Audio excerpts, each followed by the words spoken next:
साहब ने बहुत ही गंभीर आरोप लगाया है कि ये एक्सीडेंट में मौत नहीं है तो ये मर्डर है। सर क्या सोच के आपने इससे? देखिए, क्या सरकार अंधी है? सरकार को ये समझ में नहीं आ रहा है या सरकार देख नहीं रही है कि हर रोज़ हज़ारों मजदूर महाराष्ट्र से मजबूर होकर अपने अपने राज्यों की तरफ पैदल निकल रहे हैं।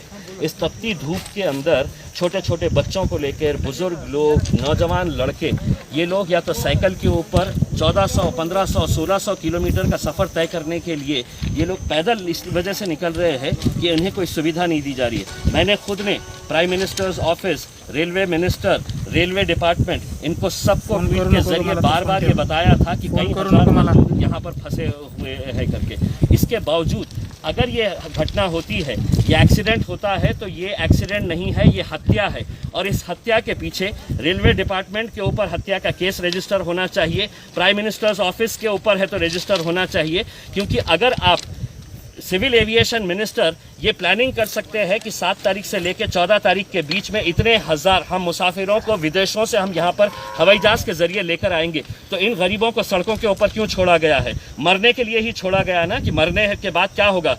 इनकी कीमत लगा दी गई है। शिवराज सिंह चौहान साहब ने 5 लाख रुपये का घोषणा की है, महाराष्ट्र के मुख्यमंत्री ने 5 लाख रुपये की कंपनसेशन की घोषणा की है। यानी कि इनकी मौत की कीमत 5-5 लाख रुपये रहेगी। तुम मरो, हम तुमको 5-5 लाख रुपये देंगे करके। अब होगा यही कि रेलवे मिनिस्टर, प्रधानमंत्री है तो कुछ दुख जताएंगे कि मुझे बहुत अफसोस हुआ है करके।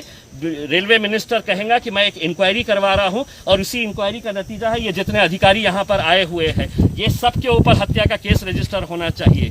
ये गरीबों को आज भी आप देखें, अगर आप रोड के ऊपर जाइए तो कितने 100 मजदूर आपको अभी भी रास्ते के ऊपर मिलेंगे जो रोड के ऊपर निकले हैं सिर्फ इस उम्मीद के ऊपर कि हमको कहीं ना कहीं कुछ ना कुछ सहारा मिल जाएगा करके। और ये भी जो मजदूर निकले थे इस उम्मीद के ऊपर निकले थे कि कम से कम हमें औरंगाबाद से जो ट्रेन जाने वाली थी जबलपुर, वो ट्रेन के अंदर हमको जगह मिल जाएगी करके इसमें। लेकिन क्या ये सरकार को दिख नहीं रहा है? हर रोज़ आप लोग ही दिखा रहे हैं, आपके चैनल के ऊपर ही दिखाया जा रहा है कि कैसे ये गरीब लोग सड़कों के ऊपर इतनी तपती धूप के अंदर 1400, 1500, 1600 किलोमीटर का सफ़र के तय करने के लिए निकले हुए हैं। तो मेरे हिसाब से मैं ये मान कर चलता हूँ कि ये एक्सीडेंट नहीं है, इसके ऊपर हत्या का केस रजिस्टर होना चाहिए। और तमाम दोषी लोग हैं जो इसको नज़रअंदाज कर रहे थे, जो विदेशों के अंदर रहने वाले हैं, वो पैसे वाले लोग हैं, तो उनको हवाई जहाज़ से लाने के लिए पूरी प्लानिंग की जा रही है कि कितने फ्लाइट्स कहाँ से ऑपरेट हो गए करके। क्या ये अंधे हैं? इन्हें दिखता नहीं था कि इतने सारे मजदूर हैं, इन्हें रेलवे ऑपरेट करना चाहिए था? क्या ज़िला प्रशासन, सरकार ने क्या किया है? सिद्धार्थ साहब, सरकार ने ये किया था कि एक नोटिफिकेशन जारी किया और ये कहा कि इस ईमेल आईडी के ऊपर जितने भी मजदूर जाना चाहते हैं वो उस ईमेल आईडी के ऊपर है, तो आप अपना डिटेल्स अपलोड करिएगा, आपका आधार कार्ड अपलोड करिएगा, आपका मेडिकल सर्टिफिकेट अपलोड करिएगा। ये मजदूर जिनके पास ना स्मार्टफोन्स है, जिन्हें ना कंप्यूटर ऑपरेट करना आता है, ये मजदूर लोग ऑपरेट करे होते ऑनलाइन करके। कोई डॉक्टर है तो इन्हें सर्टिफिकेट देने के लिए तैयार नहीं था। और ऐसी हालत के अंदर आप कहते हैं कि नहीं, आपको अगर ट्रेन से जाना है, आपको सफ़र करना है, तो आप जाइए ऑनलाइन के ऊपर अप्लाई करिएगा, आधार कार्ड ले लीजिएगा उसमें।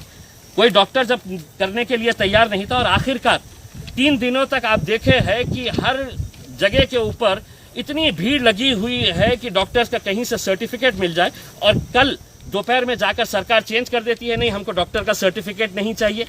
अब आप जाइए रेलवे स्टेशन के ऊपर जाइए, और आपको है तो सिर्फ डॉक्टर है तो आपका थर्मामीटर से चेक करेगा। तो ये रोज़ के जो कानून बदले जा रहे थे, ये जानते हुए, ये अच्छी तरह से समझते थे कि ये लोग मरने वाले हैं। वायरस से नहीं मरेंगे, कोरोना वायरस से नहीं मरेंगे तो भूखमरी से मरेंगे, भूखमरी से नहीं मरेंगे तो इस तरह रेल के पटरियों के नीचे आकर मरेंगे, या सड़कों के ऊपर तपती धूप के अंदर मरेंगे। ये सब अच्छी तरह से जाहिर है कि इन लोगों के पास में मतलब इनके पास में ना फिटनेस सर्टिफिकेट था, ना सर्टिफिकेट था। ये लोग ब्लॉक से इसके वजह से छुपा कर इस रोड से आए। तो जिला प्रशासन भी यहाँ पर थोड़ा सा जिम्मेदार लगता है? 100% जिम्मेदार है, जिला प्रशासन भी जिम्मेदार है उसमें। क्या ये सरकार की जिम्मेदारी नहीं है, प्रशासन की जिम्मेदारी नहीं है कि आप अपने कम से कम, महाराष्ट्र जो है वो हमारी संस्कृति नहीं है इस तरह से गरीबों को, इस तरह से हम लोग जो उनकी पीड़ा देखते हुए हम नज़रअंदाज करें करके। ये सरकार की जिम्मेदारी थी कि कम से कम बसेस लगाए, महाराष्ट्र के बॉर्डर तक उन्हें बसेस तक पहुँचाया जाए। आप जानते हैं अच्छी तरह से, मैंने खुद ने कितने लोगों को ऐसा देखा है कि जो साइकिल के ऊपर नौजवान लड़के निकल पड़े हैं कि नहीं साहब अब हम रह नहीं सकते हैं। और किस बात के लिए? कि उनको 2 वक्त की रोटी नहीं मिल रही है। कम से कम हम अपने घर जाएंगे, अपने घर में जाकर हम अपने परिवार के बीच में अगर हम मर गए तो चलेगा, लेकिन हमें यहाँ नहीं रहना है। और कितने दिन हो गए हैं, कोई 2 दिन 4 दिन का अगर होता तो हमको भी समझ में आ गया होता, लेकिन अगर 1.5 महीने के ऊपर हो गया है और ये प्रशासन पूरी तरह से अगर इस तरह से इंतज़ार कर रहा था कि कितनी मौतें होगी करके। प्रधानमंत्री का बयान सुनिएगा, अफसोस हुआ है। प्रधानमंत्री को क्या दिखता नहीं है? प्रधानमंत्री टीवी देखते नहीं है क्या? ट्वीट्स पढ़ते नहीं है क्या? उनको पता नहीं है कि इतने सारे मजदूर जो रोड के ऊपर निकले हुए हैं उनकी हालत क्या है करके। अभी मैं आ रहा था, एक आदमी छोटे से बच्चे को 2 साल के बच्चे को लेकर है तो कितनी दूर से निकला हुआ है, 150 किलोमीटर का सफर किया है। आप निकलिए, आपको खुद मिलेंगे वो लोग यहाँ पर भी। सर, इसमें बात ये है कि ये लोग जो है एक स्टील कंपनी में काम करते थे जालना में, तो उस कंपनी की भी जिम्मेदारी बनती थी कि उनको खाना पानी मुहैया करें। देखिए, सरकार ने तो एक कागज़ निकाल दिया, कागज़ के टुकड़े के ऊपर लिख दिया है उसके ऊपर कि किसी की भी पगार काटनी नहीं चाहिए, किसी को नौकरी के ऊपर से निकालना नहीं चाहिए। लेकिन क्या लेबर डिपार्टमेंट ने ये चेक किया है कि इन लोगों को इनकी पगार मिल रही थी, इन लोगों को नौकरी से रखा गया है या नौकरी से निकाला गया है? आज औरंगाबाद और जालना अगर देखा जाए तो ये एक इंडस्ट्रियल सिटी है, लेकिन यहाँ पर कितने सारे मजदूरों को कहा गया है कि अब आप जाइए घर के ऊपर। अब वो जाएंगे तो जाएं कैसा? सरकार ने ये तो कह दिया है कि हम आपको ट्रैवल पास दे देंगे। अब ट्रैवल पास देने के बाद कैसा जाएंगे आप मुझे ये बताइएगा। सरकार के या प्रशासन की तरफ से क्या इंतज़ाम किया गया है? हम तो उत्तर प्रदेश या मध्य प्रदेश की बात नहीं कर रहे हैं।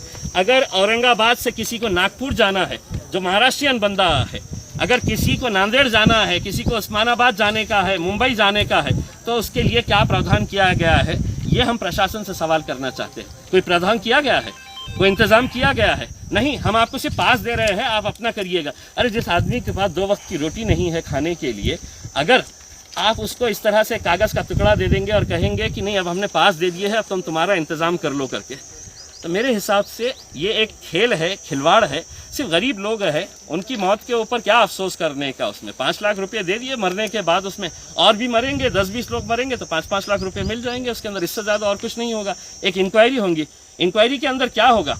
मैं पीयूष गोयल साहब से पूछना चाहता हूँ, पीयूष गोयल साहब, इतने नादान नहीं है जनता कि अब आप इंक्वायरी करेंगे? क्या निकलने वाला है इंक्वायरी के अंदर? ये लोग सड़क से इसलिए नहीं जा सकते थे कि इनको जालना की बॉर्डर के ऊपर रोका गया होगा, इनको करमाड़ की बॉर्डर के ऊपर रोका गया होगा कि तुम कहाँ जा रहे हैं करके।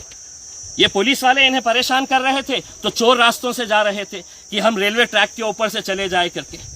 और यहाँ पर ये जो मौत का तांडव जो हुआ है, इसके लिए पूरा रेलवे डिपार्टमेंट भी उतना ही जिम्मेदार है जितना जिला प्रशासन है, और उतना ही प्राइम मिनिस्टर्स ऑफिस जिम्मेदार है। जो बातें तो बड़ी बड़ी करते हैं, लेकिन इस हत्या के दोषी अगर है तो ये पूरे लोग हैं। निश्चित रूप से यहाँ पर